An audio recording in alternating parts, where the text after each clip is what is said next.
Good evening, Berwick-on-Tweed. Welcome back to the 314th Annual Midnight Revenant 5K, proudly sponsored by Sorrowfield Mortuary and Whichway Bread Company, the only loaf worth stealing.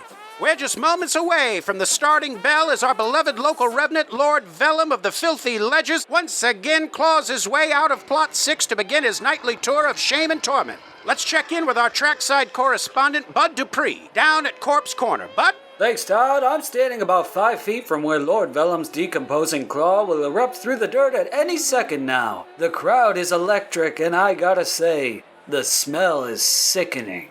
Things are shaping up to be the most exciting Revenant 5K yet. And there he is, folks, right on schedule. Eyeless, barefoot, and already foaming at the mouth with a mix of guilt and ectoplasm. What a treat. He's up, he's running, and here come the hounds, Todd. 5 of them tonight, with that big one, Chopper, leading the pack. Just look at that dead man sprint. Amazing form. Say what you will about eternal punishment, but it does wonders for one's cardio. Oh, he's clearing the old gallows arch. That's a 6-foot vertical, no muscles, all sin. Hot bone broth, cursed cider, get your Revenant raffle tickets. Winner gets to throw the first clove of garlic. He's lost his left arm again, Todd. Just came clean off at the elbow. That's gonna cost him in the 3rd leg of the race. Classic Vellum, always falling apart but never backing down. And remember, folks, proceeds from tonight's event go to rebuild the chapel that caught fire mysteriously twice fund. Stick around for post-race interviews, assuming Lord Vellum lives to tell the tale, which he won't,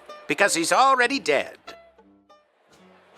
If you're just tuning in, folks, you missed a real thriller of a halfway mark. Lord Vellum attempted a shortcut through Widow's Alley, but slipped on a centuries-old puddle of remorse and took out a memorial bench on his way down. That bench was donated by the Ghost Rotary Club in 1873, Todd. We're told its splinters have already been gathered and repurposed into next year's participation medals. Let's check the leaderboard. First place, still the hellhounds. Second place, also the hellhounds. Vellum, technically not on the board yet, due to being momentarily disassembled after his brush with the baptistry stairs. But look at that recovery! He's duct taping his thighs back on with what appears to be an old excommunication notice. That's the grit you love to see from a disgraced noble revenant, Todd. Incredible! He just leapt clean over 2 headstones and an open grave filled with regret. And, yes, he's flipped off the vicar statue on the way down. Classic Berwick spirit. Meanwhile, the lead hellhound Chopper has caught a scent and is gaining fast. If Vellum doesn't increase his velocity, he's looking at another mauling before the next checkpoint at Plague Gate. We should note that this year's course has an added challenge, the Haunted Scarecrow Maze. Vellum's entering it now, and yep, there he goes,